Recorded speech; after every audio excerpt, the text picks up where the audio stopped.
Welcome है हमारे महारथी। कैसे हैं? मैं Amarjeet Gupta Avatara dot clearing classes में आप लोग का फिर से एक बार स्वागत कर रहा हूं। तो आज हम लोग बात करने वाले हैं trigonometric ratio of some specific angle पे।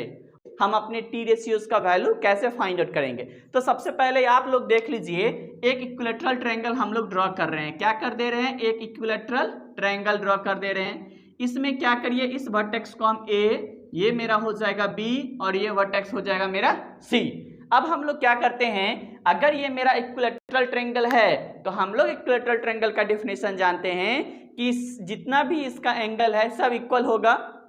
तो इक्वल होगा तो कितना कितना होना चाहिए? 60 डिग्री होना चाहिए। ये 60 डिग्री हो जाएगा और ये भी आपका 60 डिग्री हो जाएगा। अब हम क्या करते हैं, इसको बाइसेक्ट करते हैं इस एंगल पे, और ये यहाँ पे हमारा बीसी लाइन पे क्या हो जाएगा? परपेंडिकुलर हो जाएगा। तो एक लाइन हम लोग ड्रॉ कर दिए हैं एडी, जो हमारा बीसी लाइन पे क्या है? परपेंडिकुलर है। परपेंडिकुलर मींस कि ये हमारा 90 डिग्री एंगल फॉर्म करता है। अब ये बिकॉज बाइसेक्ट किया है इस एंगल को, तो ये भी हो जाएगा मेरा 30 डिग्री और ये भी मेरा क्या हो जाएगा? 30 डिग्री हो जाएगा। अभी हमने जस्ट आपको बताया है कि ये है मेरा इक्विलैटरल ट्रायंगल, और इक्विलैटरल ट्रायंगल में ऑल एंगल्स मेरा इक्वल होता है और ऑल साइड भी मेरा क्या हो जाएगा? इक्वल हो जाएगा। तो चलिए, ऑल साइड मेरा इक्वल हो जाएगा, यानी हमारा ए बी साइड बराबर हो जाएगा बी सी साइड और बराबर हो जाएगा ए सी साइड, जिसको हम लोग ए मान लेते हैं। एक ए मान लिए तो मेरा ए बी हो जाएगा ए, ये भी हो जाएगा ए। इसको देखिए, बी डी हो जाएगा ए डिवाइडेड बाई 2 और डी सी हो जाएगा हमारा ए डिवाइडेड बाई 2। अब हम लोग क्या कर देते हैं, इस इक्विलैटरल ट्रायंगल में ए डी फाइंड आउट करते हैं कि सबसे पहले भाई ए डी क्या होगा। तो पाइथागोरस थ्योरम से हम लोग जानते हैं कि ए डी का स्क्वायर इक्वल टू हो जाएगा हमारा ए बी का होल स्क्वायर, अब माइनस इसमें से हम लोग कर देंगे बी डी का होल स्क्वायर। ये हो जाएगा आपका बी डी का होल स्क्वायर। अब आप हमको बता दीजिए ए बी इक्वल टू क्या दिया हुआ है? ए, तो ये हो जाएगा मेरा ए का होल स्क्वायर और minus B D equal to हमारा क्या दिया है? ए डिवाइडेड बाई 2, और ए डिवाइडेड बाई 2 का होल स्क्वायर करेंगे तो क्या हो जाएगा? ए स्क्वायर और डिवाइडेड बाई 4 हो जाएगा। इसको आप सॉल्व करिएगा तो ये आएगा 3a स्क्वायर डिवाइडेड बाई 4। यहाँ से अब हम लोग क्या करते हैं, ए डी फाइंड करते हैं। तो जब ए डी फाइंड आउट करेंगे तो root under 3a square divided by 4, और ये आपका हो जाएगा root 3a divided by 2 unit हो जाएगा। ठीक है, तो अब आप लोग देख सकते हैं हमारा ट्रायंगल ए बी डी में ए डी इक्वल टू मेरा निकल गया है root 3a divided by 2 unit, और बाकी सारा हमारा लेंथ में क्या है? a यूनिट है। तो अब हम लोग बात कर रहे हैं 30 डिग्री का। तो सबसे पहले देख लीजिए, 30 डिग्री के लिए हम लोग बात करते हैं इन ट्रायंगल यहाँ पे ए डी बी में, तो ये हो जाएगा मेरा ए डी बी। तो अब आप बता दीजिए, सपोज दैट हम थीटा की बात करते हैं साइन 30 डिग्री का, तो यहाँ पे हम लोग लिख देंगे sine 30 degree. Sine 30 degree equal to हमारा हो जाएगा ये जस्ट अपोजिट बी डी, तो यहाँ पे लिख देते हैं बी डी, और डिवाइडेड में मेरा क्या हो जाएगा? ए बी हो जाएगा। तो ये इसको लिख दीजिए हमारा ए और बी। अब आप बता दीजिए हमको बी डी इक्वल टू क्या है? ए बाई 2, ये हो जाएगा मेरा A by 2 and divided by A B क्या है? मेरा ए है। तो बात करते हैं, ए और ए कट गया तो कितना हो जाएगा? 1 डिवाइडेड बाई 2 हो जाएगा। ये तो साइन 30 पे था। सिमिलरली हम लोग बात कर लेते हैं कॉस 30 इक्वल टू हो जाएगा मेरा ए डी, मतलब हम लोग एडजेसेंट साइड लेते हैं ना एंगल का, तो ए डी हो जाएगा और डिवाइडेड बाई ए बी हो जाएगा। इसको हम लोग लिख लेते हैं A D side and divided by A B side. तो ए और डी देखिए यहाँ पे क्या निकाले हम लोग? रूट 3a डिवाइडेड बाई 2 निकाल दिए हैं, और ए और बी इक्वल टू क्या है? ए है। तो ए मेरा कैंसिल हो जाएगा, ये हो जाएगा आपका रूट 3 डिवाइडेड बाई 2 यूनिट हो जाएगा। तो हम लोग यहाँ पे cos 30 भी निकाल दिए। cos 30 के बाद अब हम लोग बात कर लेते हैं tan 30 डिग्री, और tan 30 डिग्री इक्वल टू हो जाएगा ये मेरा परपेंडिकुलर, तो बी डी। ओके, तो ये मेरा अपोजिट साइड एंगल का बी डी हो जाएगा, और एंगल का एडजेसेंट साइड मेरा क्या हो जाएगा? ए डी हो जाएगा। तो इसको हम लोग लिख देते हैं ए डी।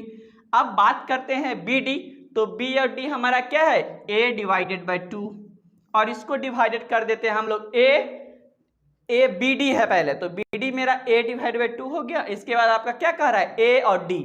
ए डी हमारा है कितना? तो ए डी आपका हो जाता है रूट 3a डिवाइडेड बाई 2, तो ये a और यहाँ पे a, ये मेरा कैंसिल हो गया।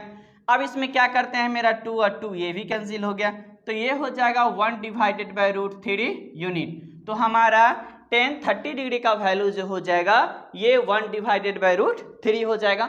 सिमिलरली tan के बाद हम लोग cot का निकाल लेते हैं, तो cot 30 डिग्री इक्वल टू हो जाएगा, एक तो हम लोग ये बोल सकते हैं कि इसका रिवर्स लिख सकते हैं sir √3 divided by 1, because tan theta multiple of cot theta equal to हो जाता है मेरा 1, तो यहाँ से cot थीटा इक्वल टू हम लिख सकते हैं √3 डिवाइडेड बाय 1 यानी √3। अगर हम लोग इस फिगर की बात करें इस ट्रायंगल का, तो cot 30 डिग्री तो हमारा क्या हो जाएगा, पहले adjacent side and divided bye मेरा क्या हो जाएगा, बेस। तो सबसे पहले हम लोग बात करते हैं cot 30, तो cot 30 में यहाँ पे हम लोग ये लिख देंगे AD और डिवाइडेड बाय ये हो जाएगा मेरा BD। अब आप हमको बता दो AD इक्वल टू क्या है, √3a डिवाइडेड बाय 2, और यहाँ पे BD का बात कर देते हैं तो ये a डिवाइडेड बाय 2 है, तो ये कट गया सारा, हमारे पास क्या आ गया, √3 यूनिट आ गया। तो इस तरह से cot 30 डिग्री का वैल्यू हमारा हो जाएगा √3। अब हम लोग बात कर देते हैं cosec का, तो यहाँ पे लिख लेते हैं ये हो जाएगा हमारा cosec 30 डिग्री, और cosec 30 डिग्री इक्वल टू हो जाएगा मेरा longest side hypotenuse AB and divided bye हमारा क्या हो जाएगा, BD हो जाएगा, यानी ये परपेंडिकुलर, तो इसको लिख देते हैं BD। अब बताइए AB इक्वल टू A है और BD इक्वल टू मेरा क्या है, A डिवाइडेड बाय 2 है, तो ये A और A कैंसिल हो जाएगा, 2 ऊपर चले जाएगा, तो यानी ये हो जाएगा 2।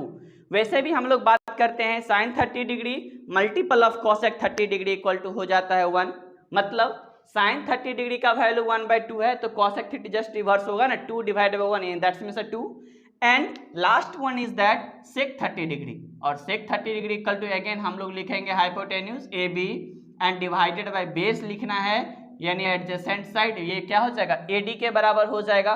तो अब आप बता दो हमको AB क्या है, A है, एंड डिवाइडेड बाय AD का बात कर लेते हैं, तो AD हमारा क्या दिया है, √3a डिवाइडेड बाय 2 दिया है, ये तो खत्म हो जाएगा, मतलब 2 हमारा ऊपर चले जाएगा और √3 नीचे हो जाएगा। तो इस तरह से sec 30 डिग्री का वैल्यू हो जाएगा 2 डिवाइडेड बाय √3।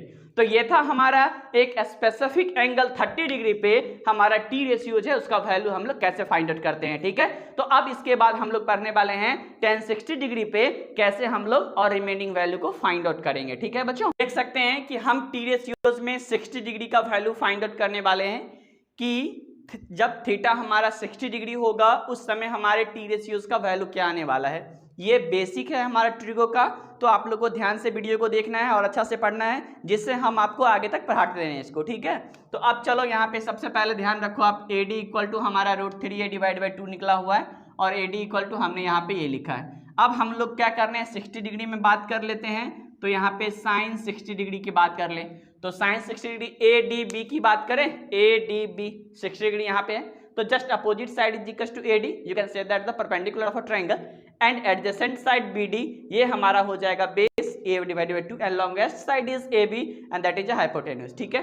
तो tan 60 डिग्री इक्वल टू हम लोग क्या लिखेंगे, अपोजिट साइड मतलब परपेंडिकुलर यानी AD, और डिवाइडेड बाय हम लोग हाइपोटेन्यूज क्या लिख देंगे, तो A और यहाँ पे B लिख देंगे। अब आप हमको बताओ AD का वैल्यू हमने क्या निकाल दिया है, √3a डिवाइडेड बाय 2, और इसको डिवाइड कर देना है A से, तो ये खत्म होके आपका हो जाएगा √3 डिवाइडेड बाय 2 यूनिट हो जाएगा, ठीक। तो साइन 60 डिग्री का वैल्यू हमारा हो जाएगा √3 डिवाइड बाय 2, एंड सिमिलरली हम लोग cos 60 डिग्री की बात करें तो cos 60 डिग्री इक्वल टू हो जाएगा मेरा एडजेसेंट साइड यानी BD, और डिवाइडेड बाय सेम हमारा हाइपोटेन्यूज AB हो जाएगा।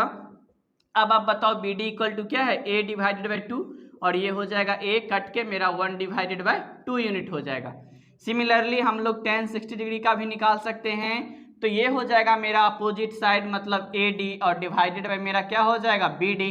अब आप बताओ AD इक्वल टू क्या है, √3a डिवाइडेड बाय 2, और BD इक्वल टू क्या है, A divided by 2, A 2 cut गया, तो tan 60 डिग्री का वैल्यू जो हो जाएगा ये हमारा √3 यूनिट हो जाएगा। तो two easy step to find that type of T ratios at the angle of 60 degree, यानी हम लोग अपने T रेशियोज में 60 डिग्री पे अगर वैल्यू हमको फाइंड आउट करना होगा तो हम लोग इस मेथड से फाइंड आउट कर सकते हैं। और सबसे एक बात जरूरी बात कि ये सारा आपको वैल्यू को याद रखना है, बिकॉज जब आप क्वेश्चन करते हो तो इसका यूज है।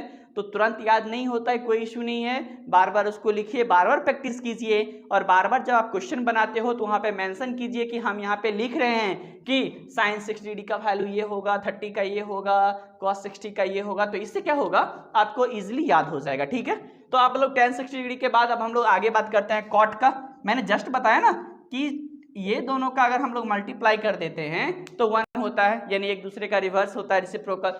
तो ये √3 डिवाइड बाय 1 है, तो इसको 1 डिवाइड बाय √3 लिख सकते हैं। या नहीं तो अगर हम ट्रायंगल, यहाँ पे ट्रायंगल की बात करेंगे तो tan 60 डिग्री इसका टू बेस यानी BD डिवाइडेड बाय हो जाएगा मेरा AD, और BD A डिवाइड बाय 2 है और AD हमारा √3 A डिवाइड बाय 2 है। ये A2 ये कट गया और ये 2 भी कट गया, तो मेरा आ गया 1 डिवाइडेड बाय √3 यूनिट। तो ये मेरा क्या हो गया, cos 60 डिग्री पे। और अब हम लोग बात करने वाले हैं sec 60 डिग्री पे क्या वैल्यू हो जाएगा। तो sec 60 डिग्री मतलब cos का जस्ट रिवल्ट 1/2 है, तो ये 2 डिवाइड बाय 1 लिख सकते हैं, मतलब AB divide by BD। Figure को आप ध्यान दो, AB divided by BD, AB is here A and BD is here, यानी A डिवाइड बाय 2। ये कट गया तो ये क्या हो जाएगा आपका 2 हो जाएगा।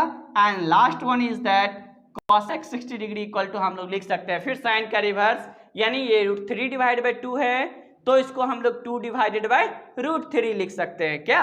तो 2 डिवाइड बाय √3 लिखने के लिए यहाँ पे हो जाएगा आपका AB, यानी पहले हाइपोटेन्यूज डिवाइडेड बाय क्या हो जाएगा मेरा AD हो जाएगा AD। तो AB इक्वल टू आप बता दो हमको क्या है, तो AB इक्वल टू A है, and divided by AD equal to बता दो, तो √3A डिवाइडेड बाय 2, ये कट गया, 2 ऊपर चले गया, √3 नीचे आ गया। तो दैट्स मीन्स आपका cosec 60 डिग्री का जो वैल्यू हो जाएगा वो 2 डिवाइडेड बाय √3 हो जाएगा। तो बच्चों आज के एपिसोड में जो हम लोगों ने पढ़ा वो टी रेशियोज में हम लोग पढ़े कि 30 डिग्री और 60 डिग्री पे वैल्यू कैसे फाइंड आउट करना है। ठीक है, तो आप लोगों को ये चैप्टर रिवाइज कर लेना है और बाकी हम नेक्स्ट वीडियो लेके आएंगे। तब तक के लिए बाय बच्चों, और आप लोग एक बार वीडियो को लाइक कर दीजिए, सब्सक्राइब कर दीजिए और लाइक सब्सक्राइब कर दीजिएगा। इससे ये होगा कि बाद में हम जो भी वीडियो अपलोड करेंगे आपको उसका नोटिफिकेशन मिल जाएगा। ओके, थैंक यू बच्चों, टेक केयर।